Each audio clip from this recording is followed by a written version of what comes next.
una caracterización de cómo ven la situación actual de la discusión de los cuidados en este presente. La forma de cuidar del barrio popular es comunitariamente. Como la experiencia de la paternidad es una oportunidad extraordinaria para involucrar a los hombres en los ejercicios de los cuidados, incluso más allá de los cuidados asociados a la paternidad. Muy enojada con los varones, también ante la inacción, ¿no? Entonces, como bueno, sí, con muchas exigencias, pero sin muchas estrategias de incluirlos. Hoy me parece que está cruzada la realidad del 2001 en este 2025 con el narcotráfico. No solo el narco te da plata, te da identidad, restituye simbólicamente una identidad. Hola a todos, todas y todes. Estamos acá iniciando esta mesa para hablar sobre el informe que sacamos desde Ecofeminita en conjunto con Oxfam, que se llama El cuidado nos une, de la carga individual al derecho colectivo, para pensar justamente los cuidados de una manera integral y pensarlos como una propuesta política para el mundo que estamos atravesando. Tengo el gusto, el honor, el placer de estar acá con La Negra, que es referente de La Poderosa, referente del feminismo popular, del feminismo desde abajo, para que nos pueda sumar la perspectiva justamente desde esos lugares, donde en la economía del cuidado muchas veces no tienen la priorización que deberían tener. ¿Cómo estás, Negra? Hola, ¿cómo estás, Candé? ¿Todo bien? Bien, y del otro lado tenemos a Lucho Fabri, que es referente en el estudio de las masculinidades, referente en la Argentina, pero también en la región, para también incorporar esa perspectiva a los cuidados, a la economía del cuidado, desde los varones, entendiendo, bueno, todas las trayectorias que venimos trabajando desde la economía del cuidado y cómo los hombres pueden participar en esta discusión. Así es. Bueno, gracias, Cande, por la invitación y por esta oportunidad también de volver a encontrarnos y compartir con La Negra. Yo estoy muy contenta, muy emocionada. Y nada, sobre todo los quiero escuchar por ahí al principio en una caracterización de cómo ven la situación actual de la discusión de los cuidados en este presente. Sí, en particular La Poderosa viene pensando los cuidados, sobre todo los cuidados comunitarios, que es algo que nosotros empezamos a introducir ya hace un tiempo dentro de la discusión política de los cuidados. Ya cuando habían presentado ese proyecto de ley tan grande en el gobierno anterior, el gobierno de Fernández, cuando teníamos ministerio, ahí quedaban los cuidados comunitarios medio afuera, hasta que empezamos a insistir, porque la forma de cuidar del barrio popular es comunitariamente, ¿no? Cuando hablamos de comedores, de merenderos, de apoyos escolares, de casas de las mujeres y las disidencias, cuando hablamos de cada uno de los dispositivos que arman las enredaderas de nuestras asambleas, ya sea en la Argentina como en otros países de Latinoamérica, lo que nosotros vemos es que nos cuidamos en comunidad, ¿no? Y eso muchas veces no está registrado como lo que nosotros necesitamos que esté registrado, ¿no? Se empezó a hablar de cuidado y se empieza a hablar de cuidado en el mundo y por lo general está muy ligado al cuidado familiar, pero el cuidado familiar no siempre es el mismo porque tenés diferentes clases sociales. Claro. Entonces nosotros en pobreza cuidamos de una manera en particular. Y esa manera en particular viene siendo hace mucho tiempo, muchísimos años en la Argentina, una de las grandes formas de cuidar es comer, ¿no? Cuidar un derecho que tenemos cada una y cada uno de los que habitamos este mundo, que es el derecho a comer. Y en la Argentina este derecho a comer ha sido vulnerado durante mucho tiempo. Después de la dictadura, los comedores y los merenderos empiezan a surgir, inclusive antes. Pero después de la dictadura se ve claramente cómo en la Argentina necesitamos lugares, espacios en donde en el barrio popular se cocine para poder garantizar la comida de los habitantes de ese barrio, de esa villa. También pienso, ¿no? Muchas veces cuando hablamos de cuidados aparece el concepto, bueno, trabajo doméstico no remunerado, cómo se resuelve eso, cómo hacemos en una discusión también más del norte global, bueno, ¿cómo hacemos para que las mujeres entren a ese mercado de trabajo y cómo se termina resolviendo, sobre todo en países como Argentina, como México, donde se resuelve empleando a una trabajadora doméstica, en la mayoría de los casos en una situación de precariedad total y absoluta de trabajo, también con corredores migratorios, digo, con relaciones con otros países, y muchas veces se invisibiliza, bueno, ¿dónde vive esa trabajadora doméstica? ¿Quién cuida a esa trabajadora y a su entorno familiar? Y a su familia. Sí, esa era una de las dificultades que veíamos, inclusive cómo se cuida el mismo barrio, ¿no? Que les queda muy lejano a la persona que nació en clase media, imaginarse cómo vive, palpita, existe un barrio popular, les queda muy lejano o les queda cercano cuando se los muestra un medio de comunicación, que por lo general los masivos nos muestran como peligrosas, peligrosos, vagos.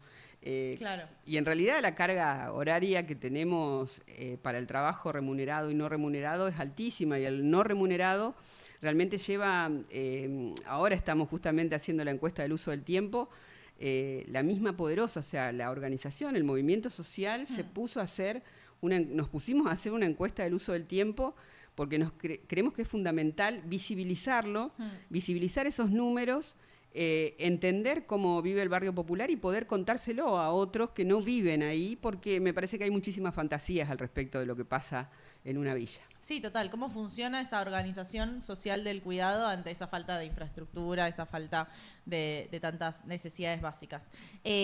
¿Cómo crees que bueno, igual arranquemos también desde la caracterización. Yo ya me iba a meter en una pregunta que te voy a hacer más adelante, pero ¿cómo ves la caracterización actualmente de los cuidados para los hombres? Bueno, yo creo que se viene instalando cada vez más la discusión en la agenda, gracias fundamentalmente al empuje de los movimientos feministas y de la economía feminista en particular.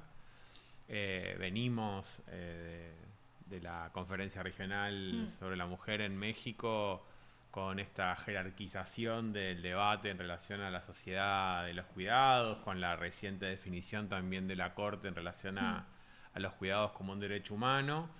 Pero en general, cuando se piensa en el cuidado como un derecho, se piensa en el derecho de las infancias, de las vejeces, de las personas en situación de dependencia a ser cuidadas, y en el derecho también de las mujeres a cuidar con reconocimiento, remuneración, redistribución. Claro.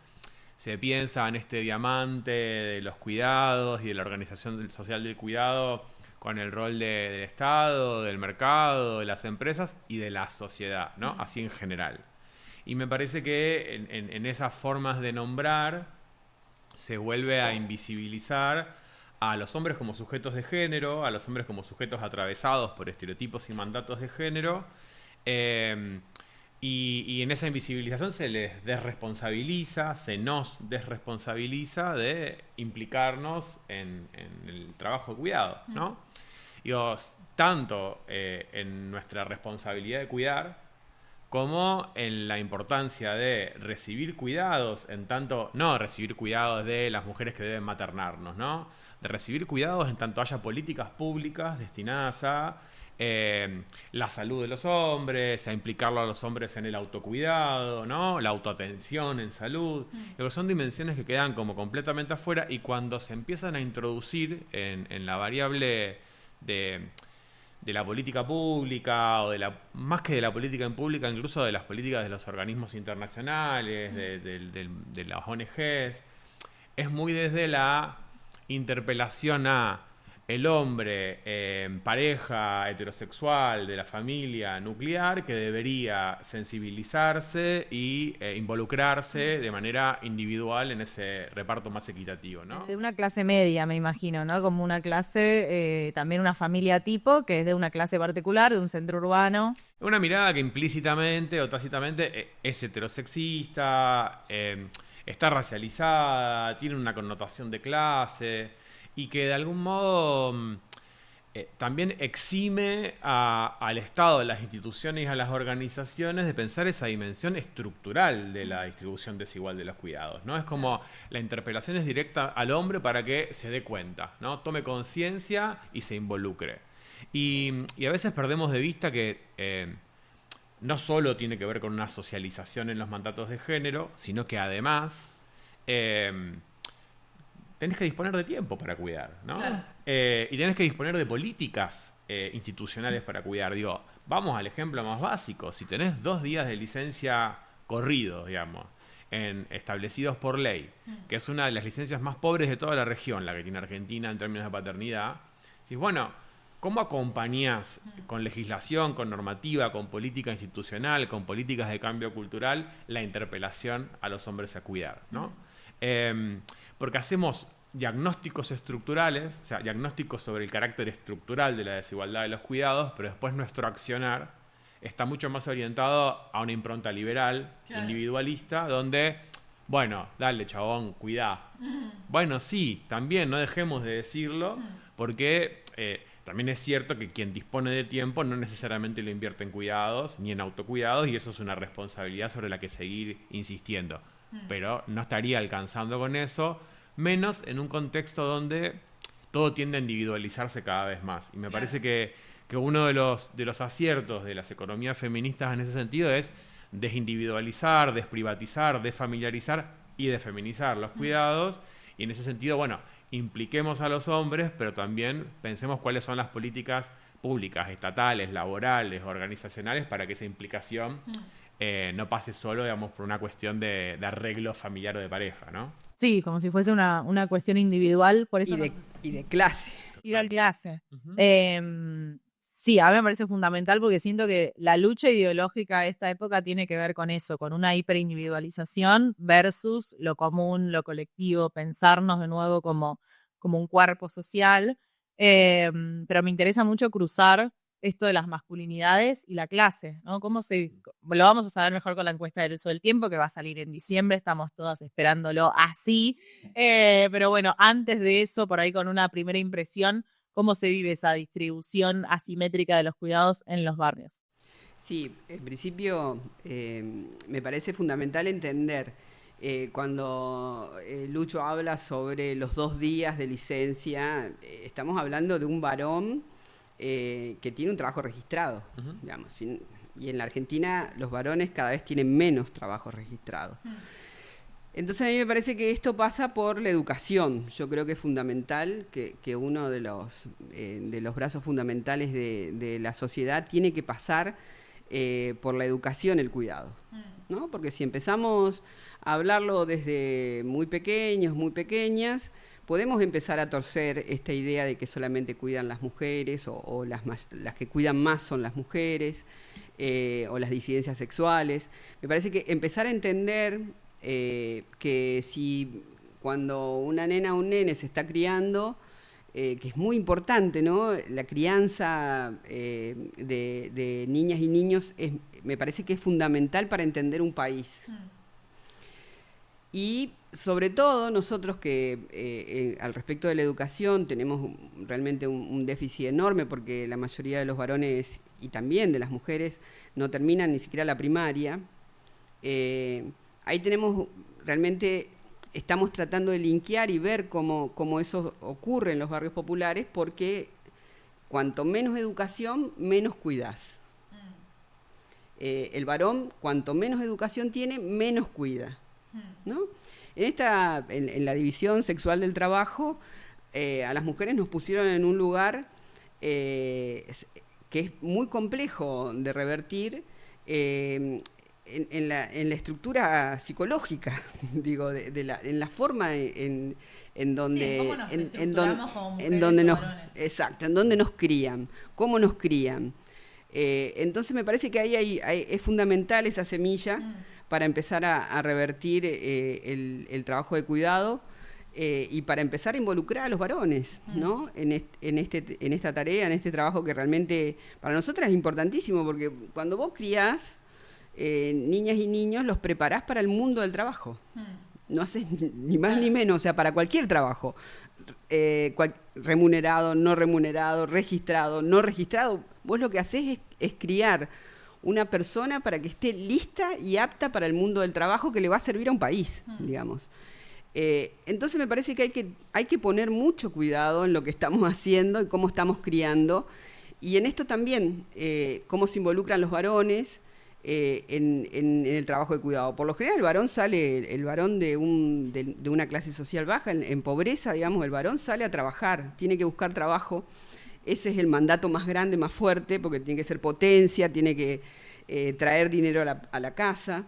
Y obviamente la economía en los países, sobre todo latinoamericanos, que es lo que nosotros vemos, realmente el varón cada vez es menos apto para conseguir ese dinero que necesita esa familia para poder comer, vestirse, educarse, y ni pensar en recrearse porque no tenemos esas condiciones. Entonces, bueno, me parece que hay que poner un ojo muy particular en la crianza de niñas y niños, porque ahí me parece que hay un secreto que es importante que podamos empezar a revertir. Sí, ahí está el rol de la educación sexual integral en Argentina con la ESI. Y también tiene que ver con esto de lo común, porque es una parte de la crianza colectiva, ¿no? Que se hace en las escuelas, que se hace con otros, y que se hace desde la política pública y de cómo se implementa después esa política pública. Sí. Yendo un poco al informe, nosotras es el segundo año que hacemos este tipo de encuestas sobre las masculinidades, tratando de entender un poco, bueno, ¿en qué andan básicamente los hombres? Bueno, obviamente que la pregunta nos surge con el gobierno de Javier Milei, con el ascenso de Javier Milei y con esta reacción patriarcal a todo el movimiento de los feminismos argentinos, pero también de la región. Y le preguntamos ahí mucho sobre los mandatos, sobre si entendían que había mandatos de lo que es ser varón, como por ahí nosotras entendimos que había mandatos de lo que es ser mujer y lo entendimos de manera más colectiva, ¿no? La hipótesis que tenemos nosotras desde Ecofeminita es, bueno, nosotras somos todas muy de las hijas del Ni Una Menos, y vivimos una discusión social sobre qué es ser mujer. Se discutió en la familia, se discutió en la tele, se discutió en el Congreso, qué era lo que habían que hacer las mujeres, y más allá de que de la respuesta individual que tuvo cada una, hubo una discusión social. Y no pasó lo mismo con los varones. Los varones tuvieron que de repente enfrentarse a un cambio y resolverlo individualmente, que es ser varón hoy. Entonces, en ese sentido, y por ahí retomando lo de los mandatos, ¿cómo crees que se manifiestan estos mandatos de qué es ser hombre hoy en día? Bueno, yo creo que hay algunos núcleos patriarcales básicos que se mantienen a lo largo del tiempo y algunas actualizaciones en función del contexto que venimos transitando, no necesariamente o no exclusivamente en contexto nacional, sino, si se quiere, del capital, ¿no?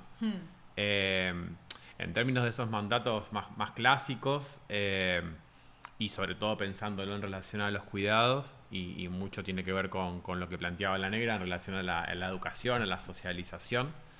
Ser hombre es no cuidar ni cuidarse, ¿no? De algún modo nos enseñan muy tempranamente, y creo que este planteo que hacía la negra en relación a cómo desde la educación en la infancia nos preparan para el trabajo, digo, en la división sexual de los juguetes o del juego, también hay una prefiguración de una división sexual del trabajo en la vida adulta, y esto que hemos planteado varias veces, ¿no? De cómo nos llevan en esa división sexual del juego a no registrar las necesidades ni propias ni ajenas, ¿no?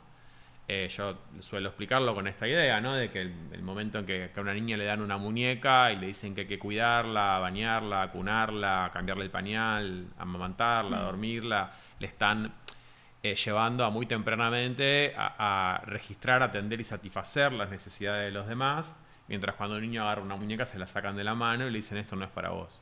Pero en ese esto no es para vos te están diciendo vos no tenés que registrar las necesidades de los demás, e incluso ni siquiera las tuyas. Porque esa división sexual del trabajo también es heterosexista y supone que la mujer va a registrar tus necesidades y te las va a atender, ¿no? Entonces, hay ya una socialización para no cuidar, ¿no? Para no cuidar y para no cuidarse, y para entender que todo aquello vinculado a los cuidados te feminiza, ¿no? Te devalúa tu masculinidad, la pone en riesgo. Si otros hombres te ven cuidando, te sacan la credencial, ¿no? Digo, y eso lleva, digamos, a esa distribución desigual de los cuidados, a no registrar siquiera, ¿no? Esto que muchas veces se expresa con... Me viene a la cabeza este cómics de me hubieras avisado antes, ¿no? O me lo hubieras dicho, me lo hubieras pedido. ¿Por qué no me lo dijiste? ¿Por qué no me lo dijiste? Si vos no me dijiste que tenía que levantar eso. Claro, o no me lo recordaste, ¿no? Claro. Yo recuerdo a mi madre diciéndome, te pedí que sacaras la ropa del lavarropa, ¿no? Y digo, bueno, pero no me lo recordaste, ¿no? O sea, como... Si me decís, lo hago. Claro, si me decís, lo hago, ¿no? Digo, es un no registro. Pero ese no registro no solo es un no registro de las necesidades de los demás, es el no registro de las propias también, ¿no? Digo, Sí, un poco esa idea del varón viviendo solo y es un departamento triste, sin nada para comer, sin cosas básicas de un bienestar. Y los datos que estamos viendo en estos días, o sea, el incremento de los suicidios, los suicidios adolescentes, digo, del 80% de los suicidios son varones, también nos habla de el no registro de las necesidades en clave más subjetiva, ¿no? De pedido de ayuda, ni hablar de las políticas públicas que se ofrecen para la asistencia de la salud mental, que digo, cualquier psicólogo o psicóloga de barrio, de sector de salud, está estalladísimo y vos decís, bueno, los hombres tendrían que cuidar de su salud. Dale, andá a pedir un turno. Claro. ¿Cómo? ¿No? Digo, en el mejor de los casos, que ese varón adulto de un barrio llegue, digamos, a una sala de atención de salud, que no sucede. No sucede. Que llegue, tiene un año de espera. ¿No? Claro. Entonces, digo, me parece que ahí también hay que poder pensar qué es lo que le estamos ofreciendo. No, vos, yo, digo, qué es lo que se ofrece como política pública a aquel varón o a aquellos varones que le estamos diciendo registren que tienen que cuidar y cuidarse. Claro. ¿No? Digo, ir a esa dimensión, vuelvo sobre la dimensión institucional, sobre la dimensión organizacional, porque pareciera que lo tenemos como claro en el diagnóstico, pero nunca en la propuesta, ¿no? Y ahí me preocupa que eso de algún modo se transforme en un discurso que intenta interpelar a los varones, pero que termina generándole una posición aún más defensiva de la que parten, ¿no? Claro. Entonces, yo decía, estos cuidados no son parte de nuestro registro existencial, ¿no? No están en nuestro radar. Sí, no los criaron para eso. No nos crearon para eso, pero al mismo tiempo la socialización de género no solo en la infancia, ¿no? Uno puede decir, bueno, no me dejaron jugar con muñecas, no registré que había un cuidado ahí que tenía que incorporar de manera temprana, pero la socialización de género es continua a lo largo de la vida y podríamos tener algunas otras oportunidades, sea en el resto de nuestros trayectos educativos, sea cuando nos insertamos en un trabajo. Ahora, cuando vos en un trabajo... Ponele un trabajo formal, tenés la suerte, el privilegio de tener un trabajo registrado, ¿no? Y vas al área de recursos humanos a decir que necesitas pedirte el día para ir a un acto escolar o para llevar a tus pibes al médico. ¿Y tu mujer dónde está? Claro. ¿No? Y si se los comentás a tus compañeros de trabajo, o sea, a tus pares, probablemente te digan que sos un pollerudo, ¿no? Que la bruja te manda... y tenés el sesgo entre pares. Y si el área de recursos humanos te dice que sí, de hecho tenés áreas de recursos humanos donde se han incrementado los días de licencia por paternidad mucho más allá de la cantidad de días que te habilita la ley, y los tipos no se las toman, ¿no? Entonces, ¿y por qué?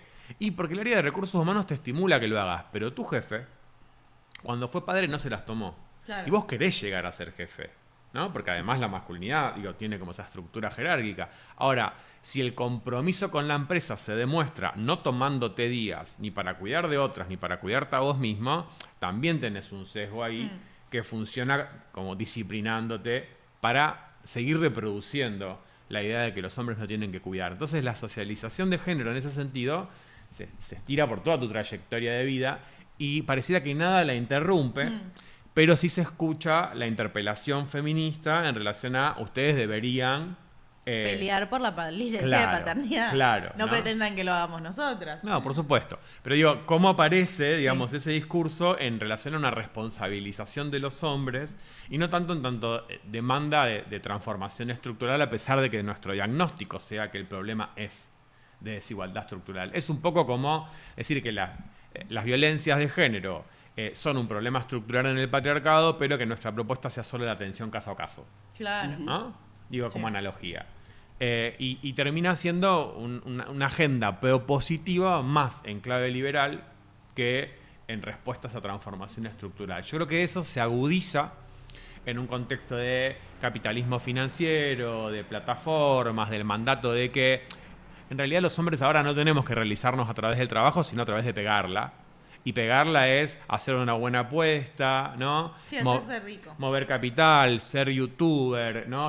Hacerte famoso, hacer calistenia, tener un cuerpo fitness, saber seducir a una piba, ¿no? Digo, cada vez más sobre la responsabilidad individual con una política de tus influencers son los que te maltratan diciéndote todo el tiempo que sos un pobre, un fracasado, un gordo, un no sé qué, por no poder acceder a todo eso que hoy tenés que acceder, y los mandatos tradicionales de masculinidad, el realizarte a través del trabajo, a través de ser padre, a través de sostener una familia, a través de proteger, están cada vez más lejos, ¿no? Del alcance de la mayoría. Una individualización donde vos sos o querés ser un producto, básicamente. Total, ¿no?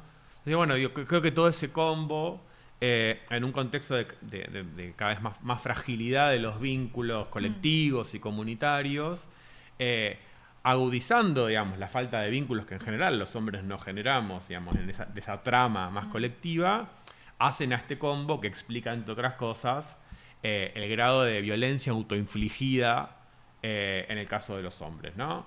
Digo, además de esta estadística de que más de un 75%, casi un 80% de los suicidios son de varones, nos vamos a la provincia de la que ambos somos oriundos, a la provincia de Santa Fe. 8 de cada 10 muertes por violencia intencional son de hombres de entre 15 y 45 años, ¿no? O sea, el 80% de los casos de homicidio, suicidio, son de hombres también, ¿no? Claro. Y ahí está un poco también qué valor, ¿no? Tiene esa vida para los propios hombres incluso, que claramente nos matamos entre nosotros, entre otras cosas, justamente por el poco valor que le asignamos al cuidado, ¿no? Y también esto se vio mucho en la crisis del 2001, donde en muchos casos, ante el aumento del desempleo, obviamente que cambiaba un poco esa estructura familiar, porque salían las mujeres a sostener, sea sosteniendo un comedor o saliendo a trabajar de la changa que había. Bueno, parece que fueron ellas las que salieron y de hecho aumentó la tasa de suicidios también en ese momento, principalmente de los varones. Una idea casi como de, bueno, si el varón no puede ser el proveedor, no puede ser el que lleva el dinero a la casa, entonces no tiene un rol social, ¿no? ¿Ves algo de eso actualmente o crees que se transformó un poco esa realidad? No, hoy me parece que está cruzada la realidad del 2001 en este 2025 con el narcotráfico.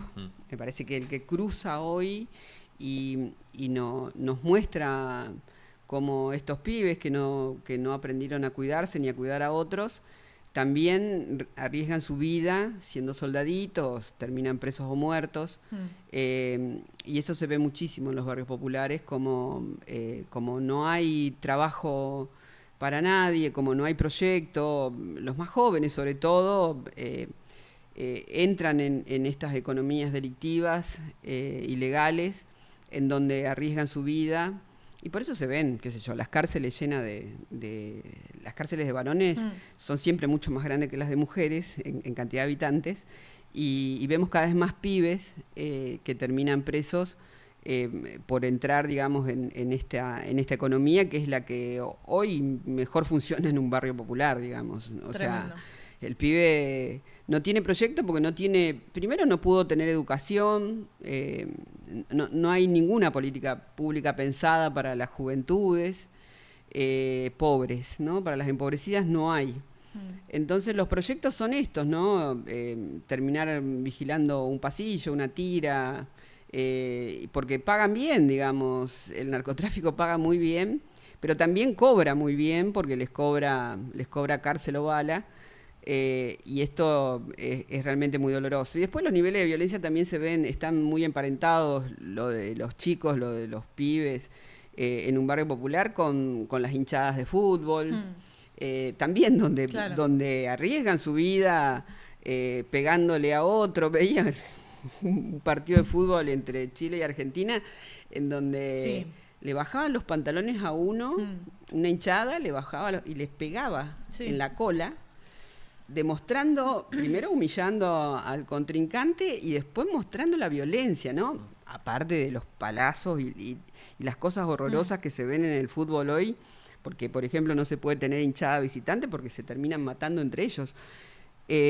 Bueno, esto me parece que esta acumulación del poco registro de la forma en que yo insisto con la forma en las infancias, ¿no? De las formas de criar y de cuidar y de educar en esos momentos tan particulares de la vida, nos llevan a estar hoy en condiciones como de barbarie, ¿no? En donde la violencia se ve tan fuerte, tan dura, porque la violencia machista sigue creciendo en las casas, en las familias de los barrios populares, cada vez se ve más.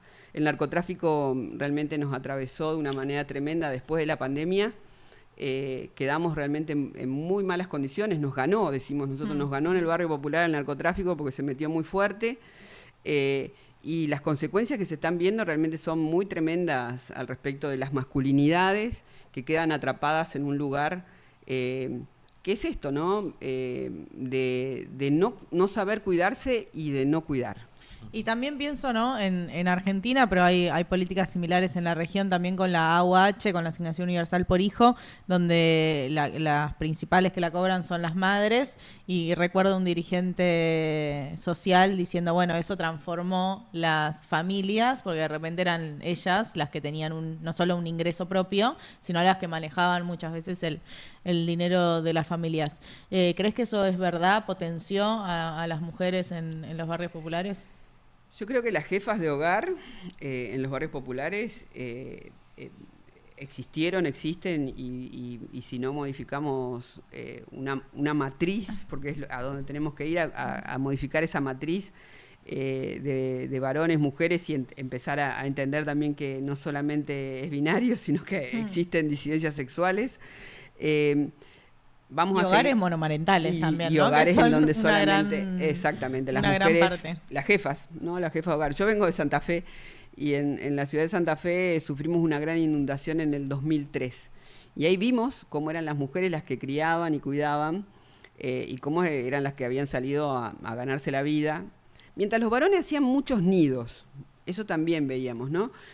Un varón tenía 3 casas y tenía 3 familias y tenía hijos en todas las familias y no se hacía cargo tampoco de esa situación. Y eran las mujeres, inclusive las que sostenían de alguna manera esa hipocresía porque sabían que había otra familia, que ese varón hacía familia en otro lugar, hacía otro nido y la seguíamos sosteniendo. Se seguía sosteniendo esta situación. Pero las mujeres, lo que pasó, yo creo que en la Argentina, no sé, a mí me parece que el Encuentro Nacional de Mujeres, que nació hace ¿cuánto? 37 años. Sí, 37. este es el número 37. 37 años nos ayudó a ver un montón de cosas y a aprender y a desaprender otras. Y lo que vemos es, por ejemplo, los varones no pueden sostener esos encuentros, ¿no? Hubo algunos intentos por encontrarse, charlar, discutir y ver cuál es la masculinidad, qué les pasa, y no los pueden sostener. Obviamente, los privilegios que tienen los varones también les imposibilita poder ver de qué forma están hechos, ¿no? Me parece que esto también, porque nosotros nos sentamos y pensamos, o sea, todos los años, durante tantos años, pudimos sostener Pensamos, esto. nos matamos, discutimos, todo. nos cantamos encima, todo, digo, lo bueno y lo malo también, los choques ideológicos, políticos. Exactamente, y pero también construimos. y podemos, sí, y pensamos nuestro país, y vienen de otros países y pensamos la región. Me parece que en esto, si bien somos las víctimas de la violencia machista, también hemos salido mucho más favorecidas al respecto de entender la política desde un lugar que nos sirve para tratar de incidir en las políticas públicas, para seguir peleando. Creo que es la nafta de todos los años para seguir discutiendo, pensando y armando insisto con lo de la matriz, ¿no? Una matriz que sea para todas y para todos es difícil de pensar, pero nosotros pensamos en eso. Bueno, en esta distribución del trabajo, en este pensar, digamos, el trabajo de manera tan diferente entre varones y mujeres, nosotras hemos salido favorecidas al respecto de toda la política que hemos desarrollado. Todavía nos falta llegar a los lugares de decisión, porque hay tantas mujeres en tantos lugares haciendo política barrial, política partidaria, todas las políticas, porque nos hemos metido en todos los lugares, pero todavía hay muchos cabezones que siguen ejerciendo una política que no tiene nada que ver con los territorios, ¿no? Y dejando afuera inclusive a otros varones para discutirla, inclusive hoy dejando afuera a varones más jóvenes que pueden pensar una política de otra manera. Totalmente. Bueno, ahí encontramos un poco los límites que enfrentamos actualmente, y la propuesta de pensar esto desde el cuidado tiene que ver con que el cuidado no solo pone en el centro la vida, en un sistema que se pone en el centro del capital y donde el capital parece tener cada vez más derechos que las personas, sino que el cuidado nos unifica en el sentido de que todos necesitamos cuidados y también todos tenemos la responsabilidad de cuidar. Y en ese sentido lo que veíamos en el informe es que aquellos varones que o eran padres o tenían deseos de ser padres, bueno, estaban mucho más metidos y les interesaba mucho más las cuestiones relacionadas al cuidado. De hecho, un dato del informe que nos llamó mucho la atención es que el 90% contestó que la licencia por paternidad, que en Argentina es de 2 días de corrido, bueno, les parecía insuficiente, ¿no? Entonces entendíamos, bueno, puede ser una buena puerta de entrada, también con sus límites, porque piensa en esta familia tipo o piensa en un esquema más bien heterosexual. ¿Vos ves este interés, digamos, o esta puerta de entrada desde la paternidad? Sí, claramente. De hecho, bueno, quienes lo vienen trabajando hace mucho tiempo, hay una organización a nivel global que se llama Equimundo, Centro de Masculinidades y Justicia Social, que impulsó la campaña Men Care, que tiene que ver justamente con involucrar a los hombres en los trabajos de cuidados y en las paternidades corresponsables. Viene identificando a través de programas que implementan hace más de 2 décadas en muchos países del mundo, cómo la experiencia de la paternidad es una oportunidad extraordinaria para involucrar a los hombres en los ejercicios de los cuidados, incluso más allá de los cuidados asociados a la paternidad, ¿no? Es la puerta de entrada. Te vas a quizás vincular por primera vez con los cuidados cuando sos padre, claro, ¿no? Pero eso te puede llevar también a autocuidarte, por ejemplo, registrando que tenés que asistir al sistema de salud, ¿no? Porque también ubicás que tenés una responsabilidad que te trasciende, ¿no? Porque cuidar de otros también implica tener una buena salud, porque implica tener que negociar distribuciones de cuidado, digamos, con tu pareja, si es que tuviste hijos con alguien más, porque implica pensar en cuáles son las condiciones que te ofrece tu trabajo, por ejemplo, para poder cuidar, encontrarte, digamos, con esas dificultades, con esas barreras, ¿no? Pero también encontrarte con parte de la satisfacción que puede suponer la experiencia de cuidar de otro ser humano, ¿no?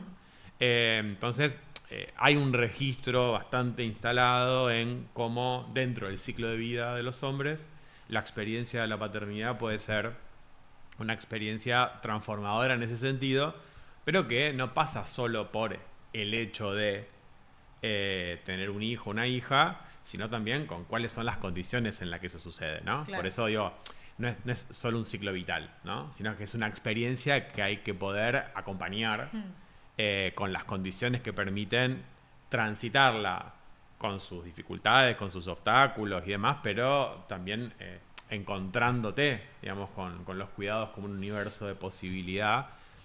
Quienes lo han, digamos, como estudiado también a lo largo del tiempo, con algunas estadísticas, digamos, van identificando el estado de la paternidad. Es una investigación que se hace casi todos los años a nivel mundial.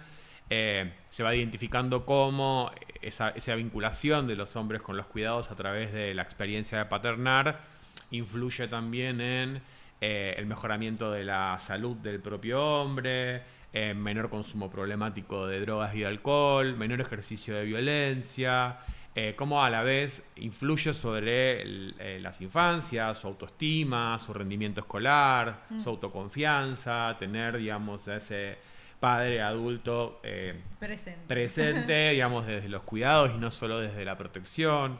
Cómo influye, por supuesto, también sobre sus parejas con una distribución más equitativa que no obstaculiza, digamos, la posibilidad de desempeñarse y desarrollarse, ya sea en el ámbito laboral, digamos, o en tener tiempo para sí misma, ¿no? Claro. En el caso de hablar de una pareja heterosexual. Me parece que se trata un poco también de ubicar esa dimensión, pero también de ver qué es lo que esa dimensión posibilita para que no sea condición de posibilidad el ser padre, claro, para registrar que los cuidados también son necesarios, porque no todas las personas somos o queremos ser padres y no por eso no tenemos que implicarnos en una sociedad justamente que piensa a los cuidados o debería pensar a los cuidados como parte de nuestras relaciones cotidianas en tanto somos sujetos interdependientes, ¿no? Total. Y en ese sentido, ¿no? Con este enfoque de la paternidad y con esta crisis también que los varones están resolviendo de manera individual de qué es ser varón hoy en día, en un sistema que ya no tiene un salario que permite que seas el proveedor de un grupo familiar, incluso en el mundo del trabajo formal, registrado, bueno, ya no son esos salarios del siglo XX pensados para mantener a todo el grupo familiar. ¿Ves esos cambios en los barrios populares en Argentina? Cuesta más, yo creo que cuesta muchísimo más poder verlos en el barrio, porque en realidad sigue siendo uno de los sigue siendo proveedor, ¿no? Como, claro. Sigue siendo como el salario de un varón empobrecido más alto que el de una mujer empobrecida, ¿no? Las compañeras salen a trabajar por lo general en casa de familia, no están registradas. En Santa Fe, digamos, es una situación muy compleja y muy dura porque, no sé, una hora le están pagando de limpieza en una casa de una familia 2.500 pesos. El colectivo sale... Muy por debajo del convenio nacional. Sale 1.700 el colectivo. O sea, si van a trabajar 3 horas, le va a alcanzar para comprarse 1 kilo de pan y 1 litro de leche. El varón, que también es explotado, el varón empobrecido, es explotado para ir a hacer el hueco de una pileta. Lo llevan, está bajo el sol también, 6 horas, 7 horas cavando. Le pagan un poco más, 3.500, 4.000 pesos la hora. Claro. Pero obviamente, y vuelve en condiciones pésimas para ser cuidado, digamos. Entonces sí, esa mujer sigue teniendo la comida lista, lo que pueden comer listo para que lo coma, que se pueda bañar y que se tire porque está destrozado, ¿no? Entonces me parece que las condiciones económicas también son fundamentales para pensar las paternidades y las maternidades y para pensar las masculinidades y las feminidades. Porque en realidad hay que ponerle una lupa diferente, ¿no? No es lo mismo un varón educado que pudo llegar a la universidad, que puede pensar algunas cosas, que un varón empobrecido que, digamos, las condiciones de vida no les permiten pensar esas cosas, ¿no? Así que es un trabajo permanente. Nosotras trabajamos muy, muy cerca de esas familias, pensando a los varones también que son violentos, ¿no? Porque la crianza lo generó en estas condiciones de proveedor, macho, más duro.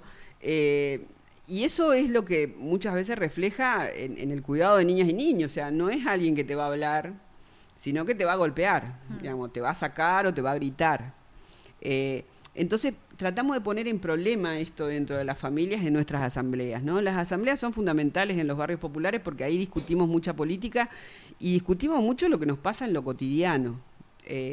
Con palabras más simples, con consignas más claras. Más claras, digo, para que puedan entenderlo dentro del barrio popular, porque muchas veces nos faltan las palabras para discutir, para ver, para pensar, sino que tenemos muy pocas palabras.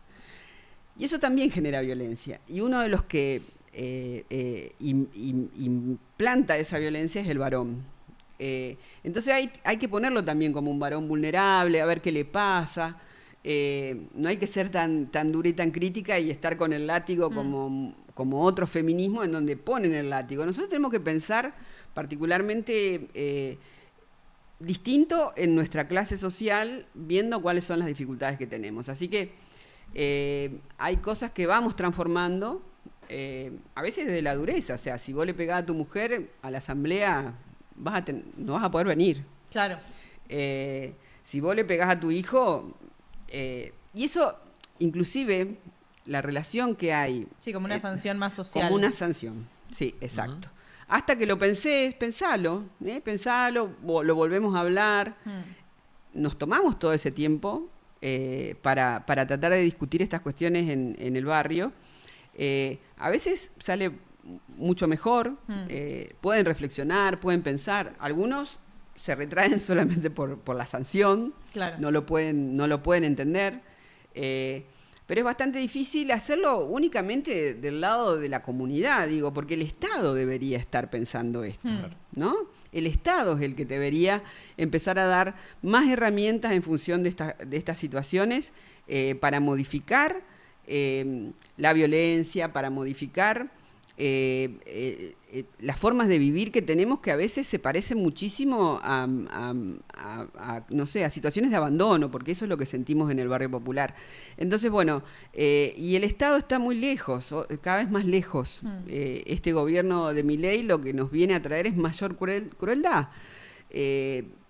Y si pensamos en cuidar, el presidente de esta nación no cuida a nadie, o sea, no tiene hijos, cuida perros, que está bien, ojalá nos cuidara a nosotros como cuida a sus perros.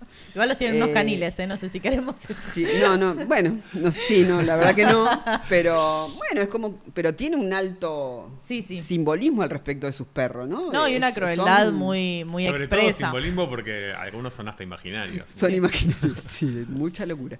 Pero bueno, me parece que también se aprende a cuidar viendo cómo otros cuidan, pensando cómo otros cuidan, y sobre todo si el Estado puede ponernos a pensar en estas cuestiones, ¿no? Digo, como la política pública que es tan necesaria para poder pensarlo. Hubo una frase en este encuentro que tuvimos en la Conferencia Regional de México, en el marco de la campaña de Benker de Quimundo, que a mí me quedó muy marcada, que era, bueno, exigen pero no incluyen, en relación a un sector del feminismo que por ahí, y con cierto derecho, voy a decir yo, muy enojada con los varones, también ante la inacción, ¿no? Entonces, como bueno, sí, con muchas exigencias, pero sin muchas estrategias de incluirlos.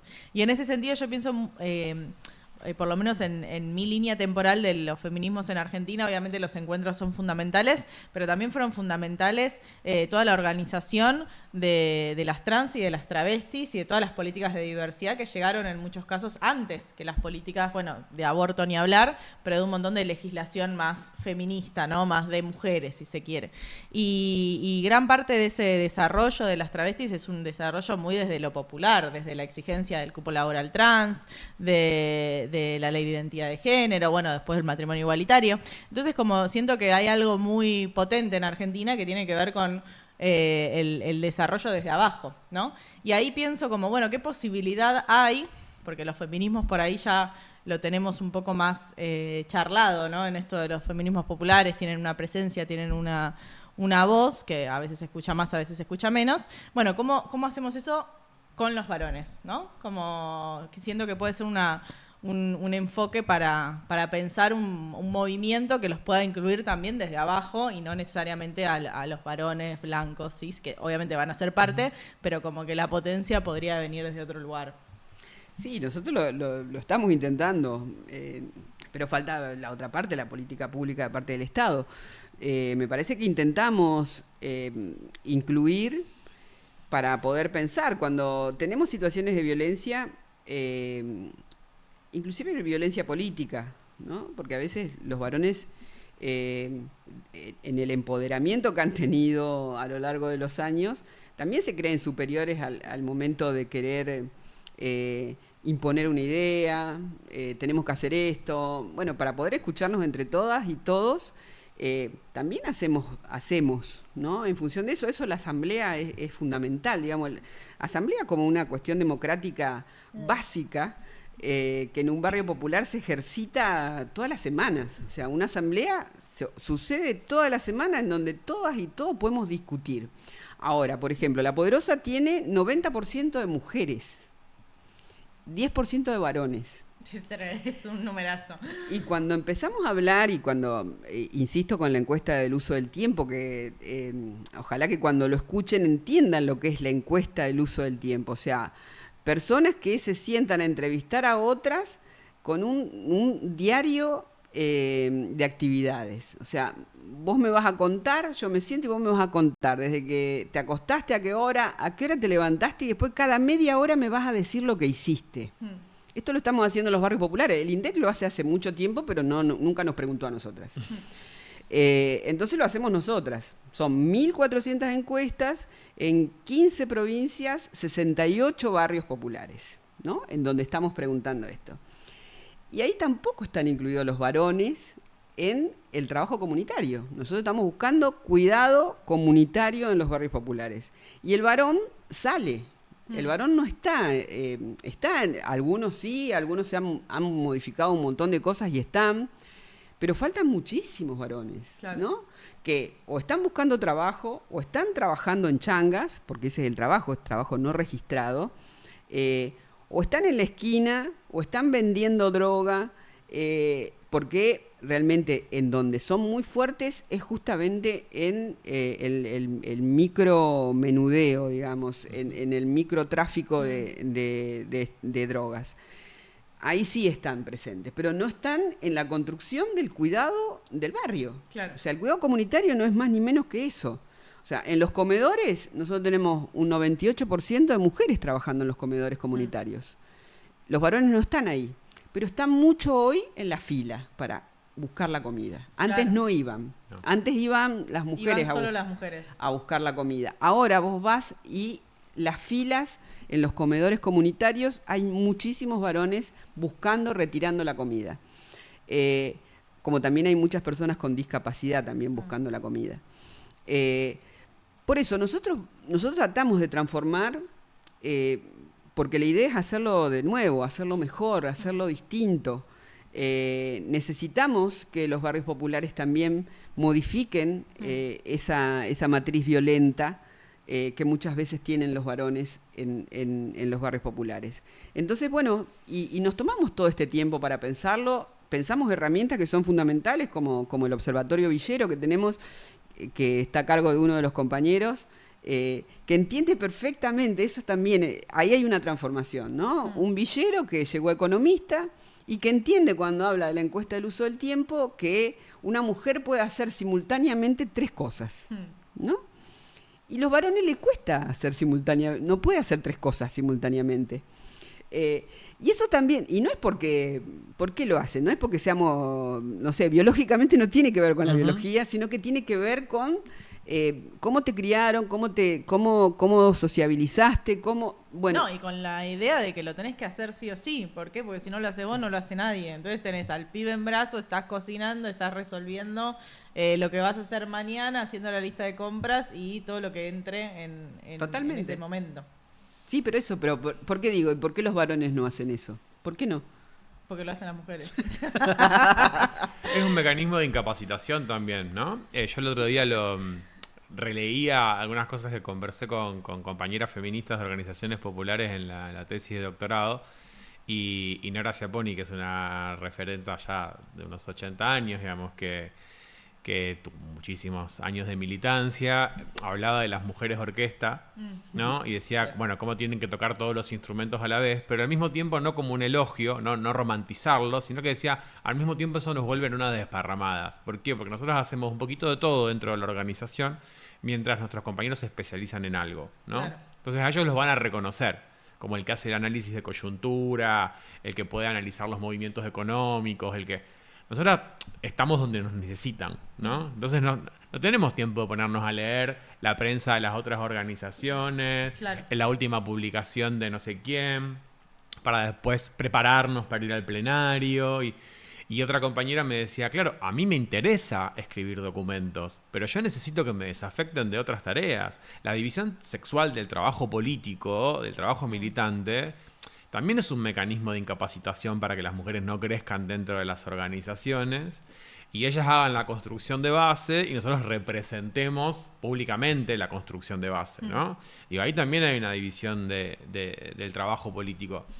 Yo creo que tenemos que poder pensar y en ese sentido, con mucho trabajo de creatividad, cómo convocar a los varones a lo comunitario, ¿no? Incluso pensando en los cuidados en un sentido muy amplio, que también tiene que ver con la prevención y la erradicación de la violencia, que también tiene que ver con las políticas de salud, y se me viene todo el tiempo. Hace poquito hicimos una reflexión con un video que había un mensaje del Papa Francisco al 10º aniversario del Encuentro Mundial de Movimientos Populares, ¿no? Y en función de retomar algo del legado humanista de Francisco, yo estaba volviendo a escuchar ese mensaje, y él dice: a la economía criminal hay que enfrentarla con la economía popular, ¿no? Entonces, digo, ¿cuál es el lugar de los varones en la economía popular?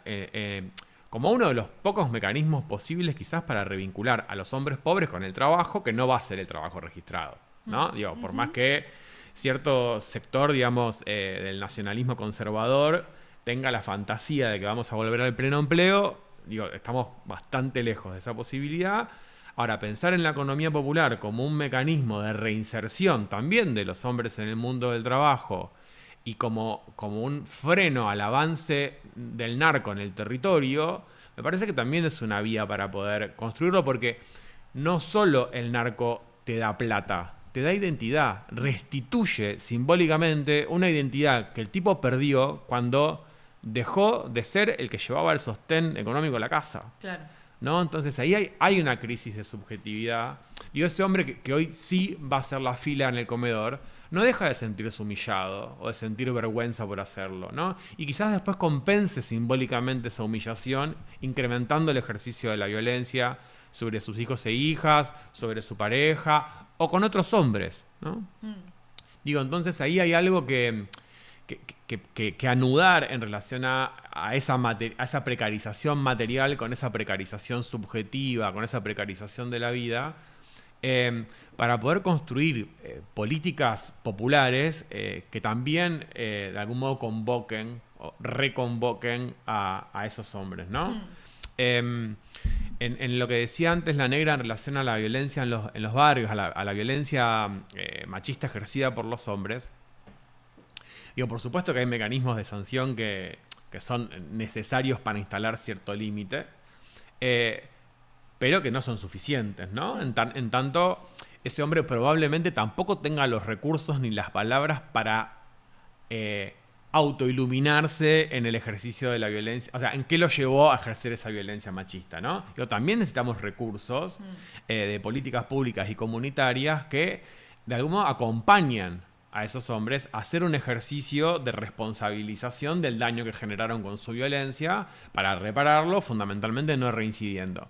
Ahora, sí, para acceder a los pocos servicios de políticas públicas que hay para hombres que ejercieron violencia contra sus parejas, tenés que haber sido denunciado, porque si no accedes por vía de el aparato judicial, no tenés admisión siquiera, ¿no? Entonces también volvemos a una política punitiva, a la exigencia de la mujer de denunciar a ese hombre que, aunque la faje, lleva esa plata que hizo haciendo el pozo de la pileta, ¿no?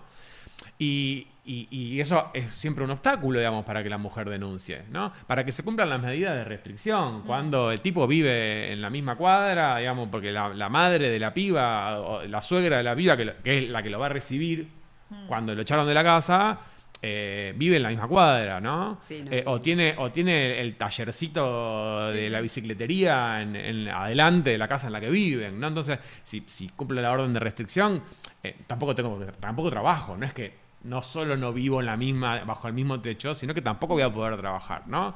Las condiciones en las que se pueden cumplir esas políticas, digamos, burocráticas, punitivas, en los barrios populares también son muy difíciles de garantizar. Sí. Sí, aparte, y nos llevan a repensarlo todo.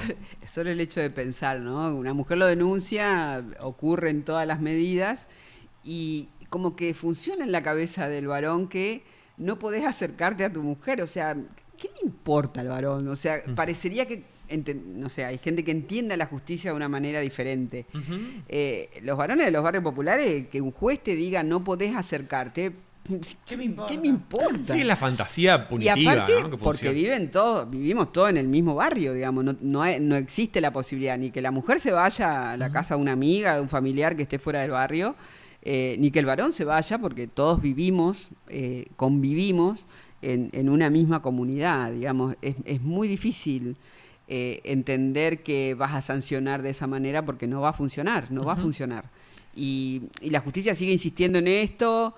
Y no pasa, digamos. Lo que sí se podría, esto siempre pensando en lo punitivo, ¿no? Porque no hemos desarrollado otra forma de entender cómo se puede sancionar la violencia machista, es con una tobillera, digamos. Una tobillera, sí, vos te acercás y eso suena, pero no se usa, en la justicia no usan las tobilleras para estas situaciones.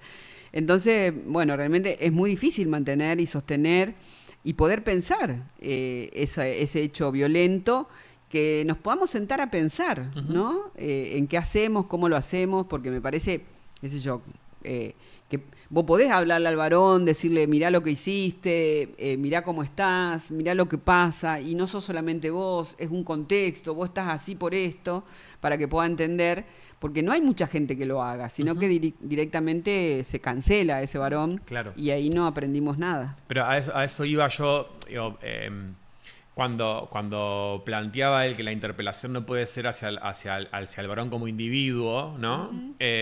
O no solamente. Creo que hay otro camino y que tiene que ver justamente con cómo involucramos a los varones a través de involucrar a las organizaciones en las que los varones participan de algún modo, ¿no? Entonces, si nosotros queremos llegar no a los varones aliados bien pensantes de clase media ilustrada, ni a esos supuestos aliados de las élites políticas y económicas, que es muchas veces como se considera la idea del aliado, ¿no? Es un privilegiado que se solidariza o empatiza. Yo creo que el aliado y el más potente de esos aliados es el de los sectores subalternos, porque hay algo de ese padecimiento que comparte, ¿no? Exacto, es un sujeto oprimido también. En tanto parte de una misma clase social, en tanto racializado, en tanto migrante, en tanto afectado por las mismas problemáticas ambientales, ¿no? Entonces digo, ¿cómo llegamos con una agenda a los movimientos y organizaciones populares que nos permita pensar que esos actores colectivos comunitarios tienen más potencialidad para llegar a esos hombres que cualquiera de los que vamos a desarrollar un spot con una campaña que te financió, digamos, no sé quién, y que hiciste a través de una agencia de publicidad que está pensando en otro sujeto, ¿no? Entonces digo, y cuando hablamos de interseccionalidad me parece que se trata un poco de eso, ¿no? Y las dificultades que ha planteado el feminismo negro en relación a hacerse eco de las consignas de los feminismos blancos para trabajar la violencia con los hombres negros, tiene mucho que ver con lo que está planteando la negra, ¿no? Digo, ¿cuáles son los recursos y las herramientas que en todo caso se pueden pensar hacia y con los movimientos y organizaciones populares para que la implicación de esos hombres, la invitación a ser parte de una solución colectiva, digamos, a esos problemas comunitarios, pueda justamente ser una agenda construida desde abajo, o al menos con, ¿no? Los y las de abajo. Y creo que ahí es donde tenemos que partirnos un poco más la cabeza, que en consignas que suponen que los hombres son conscientes y soberanos de todas sus acciones, y con que nos repartan un par de imperativos, ya nos vamos a dar cuenta y vamos a dejar de hacer eso que estamos haciendo y que hace daño, ¿no? Claro. Sí, totalmente. Bueno, tengo algo que para mí es lindo, que es una nube de palabras que salió en ese informe, que tuvo más de 1000 respuestas. Fue un informe que generó mucho más interés que el primer informe y que creo que también marca esta necesidad o esta crisis de los varones en entender cuál es su rol también en estos feminismos, cuál es su rol en la desigualdad de género y demás. Y acá le preguntábamos, bueno, qué sentíamos que faltaba, ¿no? En términos de la masculinidad. Y las palabras que salen, obviamente las más grandes son las que más salieron. La que más salió fue la palabra empatía. Después venían las emociones, la comunicación, la responsabilidad, el respeto, el cuidado, la sensibilidad, la vulnerabilidad, la solidaridad, como qué tipo de... Como que hay un reconocimiento de lo que les falta, ¿no? No es que no... También hay que decir, ¿no? En este informe hablamos y la mayoría son varones, blancos, profesionales, y salía este registro, por lo menos, en relación a los que les faltaba como varones. No sé qué impresión les genera esto. Digo, a mí yo lo vi, me generó esperanza. Ahora, después de todo lo que charlamos, digo, no sé si alcanza. Me parece que no alcanza. No, ya que empatía sea así de grande, me parece fundamental, ¿no? Nada podemos empezar sin empatía, sin entender qué le pasa a la otra, al otro. Eso es fundamental. Yo pondría, a mí me surgiría más grande la palabra solidaridad.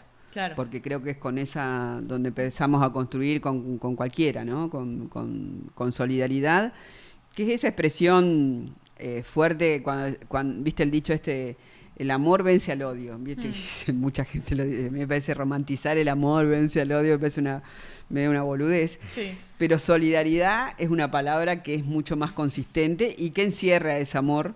Y que es lo común también. Exacto. Sí, es lindo. Sí, ¿Sería la solidaridad vence al odio? Me gusta, Ese me gusta. Me gusta. Antes de que aclararas cuál era el sujeto que seguramente respondió mayoritariamente a la encuesta, lo estaba suponiendo por la palabra empatía, ¿no? Que parece que es como un término también como que circula mucho entre cierto ámbito socioeconómico y cultural.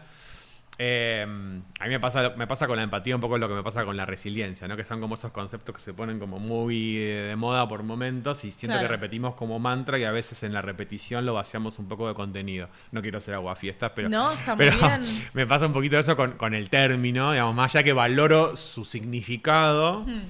A veces siento que en la repetición se va perdiendo ese significado más sentido y algo que no veo, pero puede ser también por mi escasa visión. Tenés los lentes, Lucho. Es la palabra registro, ¿no? Claro. Y yo siento que nos falta registro. Yo siento que nos falta mucho registro de eso, de que somos vulnerables, de que somos interdependientes, de que necesitamos que nos cuiden y necesitamos cuidar para ser parte de lo social, de lo comunitario, de lo colectivo, ¿no? Total. Creo que para poder asumir una responsabilidad respecto a los cuidados hay que registrar primero que se necesita de cuidar y de ser cuidado, digamos. Y es como que pareciera que eso nos viene un poco dado. Yo uso a veces una imagen, ¿no? Una escena que también es muy clase mediera, que es quién repone nuestros calzones y nuestras medias en nuestra crianza, ¿no? Cuando los varones llegamos a ser adolescentes, un poco más jóvenes, ya como que queremos elegir nuestra pilcha, ¿no? Una remera, un buzo, un pantalón. Pero no elegimos, o sea, los calzoncillos o las medias. No sabemos quién los repone. Es como si existiera algún duende de los calzones o de las medias que garantiza que no los uses todos agujereados o con el elástico vencido, ¿no? ¿Por qué? Porque hay alguien que lo sustituye, ¿no? Claro. Que bueno, que en general es la madre, ¿no? Claro. Digo, no registramos siquiera que esa es una prenda a reponer, ¿no? Hasta que, bueno, digo, salvo que te cases te vayas de la casa de tus padres para casarte con una mujer que lo siga reponiendo y sigas suponiendo que hay un duende de los calzones, te vas a dar cuenta que en determinado momento te vas a tener que hacer cargo de ir a comprarlo, ¿no? Claro. Digo, no hay registro. Y sobre ese registro no está, digo, en esta metáfora, digo, un poco superficial, pero tampoco está en los vínculos, ¿no? Claro. Tampoco está en que esa compañera que te cuida en el trabajo porque es la que te escucha cuando vos no estás bien, en algún momento va a necesitar que la escuches vos a ella, ¿no? El registro, digamos, de poder comprender, digamos, que esa persona, digamos, que te está esperando, digamos, en tu casa, porque vos fuiste 6 horas a hacer un pozo, también estuvo laburando tanto afuera como adentro de tu casa, y a veces también necesita que seas vos quien le preguntes cómo te sentís, o cómo te fue, o si necesitas un mimo, ¿no? Registrar que las propias necesidades no son las únicas necesidades, es algo que cuando sos socializado en el egocentrismo o en el estar autocentrado, perdemos de vista, ¿no? Total. Tenemos un radar como bastante limitado en ese sentido. Creo que ampliar ese registro es condición de posibilidad para asumir responsabilidad, para redistribuir, ¿no? Para cuidar, básicamente. Sí, a mí me pasa también un poco con la palabra empatía y con esta idea de lo individual, lo hiperindividualizado y lo social, donde, bueno, muchas veces es ponerte en el lugar del otro como si el otro fuese la otredad absoluta que no tiene nada que ver conmigo. Y yo creo que estamos tan individualizados en estas sociedades que muchas veces nos olvidamos que somos parte de un cuerpo social y que nos atraviesa todo lo que nos pasa. Digo, hoy en día, supongo que en Santa Fe es igual, pero en la Ciudad Autónoma de Buenos Aires hay cada vez más personas en situación de calle y vos te cruzás mínimo 10 personas, vos te quedás sentado en una esquina enfrente de un tacho y cada 15 minutos va a venir una persona a buscar comida o lo que sea en ese tacho. Entonces, digo, esas cosas te afectan, pero no es porque te afectan porque tenés una empatía hacia la otra persona. Te afecta porque es parte de tu cuerpo social y ves la desintegración que está viviendo tu comunidad, tu espacio, el lugar donde vivís, el lugar del que sos parte y la impotencia que te genera ver esos niveles de inhumanidad y no poder hacer nada, porque es parte de perder esa potencia, ¿no? Y en ese sentido creo que, bueno, el cuidado, por lo menos nuestra propuesta es pensar justamente cómo el cuidado puede pensarse como una alternativa política, no solo ante el gobierno de Milei, que es como el laboratorio más extremo de esa crueldad, si se quiere. Bueno, no sé si el más extremo, porque vivimos en un mundo donde hay un genocidio, pero es uno de los más extremos en términos del gobierno contra el pueblo. Bueno, pensar a los cuidados, a la agenda de cuidados, yo lo pienso obviamente desde los feminismos, pero bueno, como esa alternativa política de una construcción de un mundo que es mejor, de un mundo que pone en el centro a las personas, a los cuidados, a la interdependencia, a lo común. ¿Cómo ven esa construcción de esa alternativa? Sí, a veces desigual. La construcción, digamos, al respecto de los cuidados, nosotras que somos las trabajadoras de la triple jornada y quedamos fuera de mucho feminismo que piensan y que ponen el cuidado en el centro y no se dan cuenta que hay una porción enorme, una cantidad enorme de personas que tienen triple jornada laboral. El trabajo comunitario de cuidado para nosotros es fundamental para sostener la vida en cualquiera de los países en donde podamos mirar, en la región inclusive. Me parece que aquellos que sí tuvieron la oportunidad de poder pensar, poder estudiar, poder decir muchas veces las cosas que nosotras no decimos porque o no estamos en la agenda o nos dejan a un costado, nosotros tratamos de incidir en esas personas para que puedan repetir ese mensaje que llevamos. Creo que hay desigualdad, hay una desigualdad enorme. Nosotras no estuvimos, por ejemplo, en México. Hay una voz menos. ¿Cómo se llega a esos lugares? ¿Cómo te invitan? ¿Cómo te llevan para poder discutir?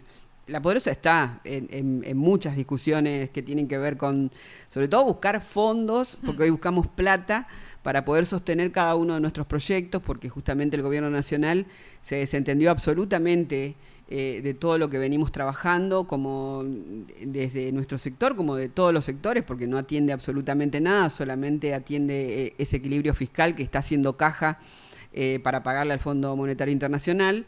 Quedamos fuera de todo lo nacional, de todos los proyectos, o sea que nosotros estamos también buscando cómo financiar todo esto que hacemos, ¿no? Porque la encuesta del uso del tiempo no es no es que vas a tener encuestadores porque, qué buenos que son, te voy a encuestar, ¿no? Hay que pagarle a la gente.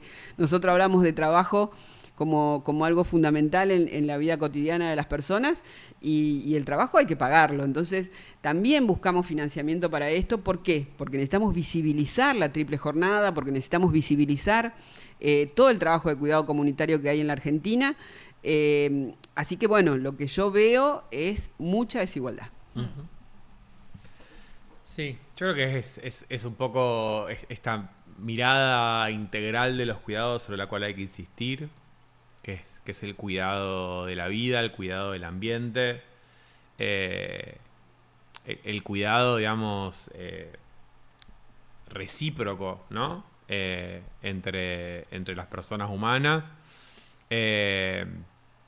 pero también de algún modo es entender que el cuidado es justicia social o no es, ¿no? Entender que el cuidado tiene que ver con esa mirada mucho más amplia de la que tradicionalmente se ha asociado a lo doméstico o a lo familiar.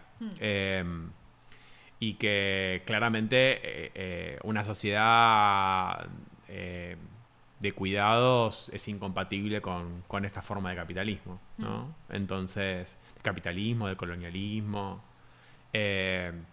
y que en ese sentido podemos compensar o amortiguar alguna de sus injusticias, pero si no transformamos y damos vuelta un poco este sistema de desigualdades estructurales, va a ser imposible, ¿no? Una sociedad de cuidado, ¿no? Y me parece que bueno, que eso implica también que así como estas ultraderechas vienen ensayando proyectos cada vez más crudos, digamos, de explotación capitalista, volvamos a pensar proyectos también más radicales de transformación, ¿no? Claro. Porque si no nos la vamos a pasar poniendo curitas a los daños que ellos vienen a hacernos. Digo, es algo que vos, Cande, siempre trabajás mucho, ¿no? No lo hablamos en estos términos hoy, pero digo, todo el proceso de endeudamiento, digamos, y de privatización también del endeudamiento, que es cada vez más familiar y más feminizado, ¿no? Sí. También es una forma de descuidarnos, ¿no? Y creo que de algún modo todo eso tiene que ser parte de una agenda cada vez lo más interseccional posible, lo más amplia posible, no solo a la hora del diagnóstico y de la reflexión, sino sobre todo de la articulación para una lucha que sea realmente transformadora, porque la posibilidad de construir una sociedad de cuidado también tiene que ver con una transformación más holística, ¿no? En ese sentido. Totalmente. Bueno, creo que se abrieron un montón de puertas, era la idea, no íbamos a traer el qué hacer para resolver esto en una hora, pero me parece muy importante seguir dando esta discusión y les agradezco mucho por haber venido. Hubo una idea de hacerlo en Rosario porque me parecía un poco injusto traerlos hasta Capital Federal, pero bueno, es parte de las limitaciones que tuvimos y espero que lo hayan disfrutado del otro lado, así que muchas gracias. Gracias. A ustedes.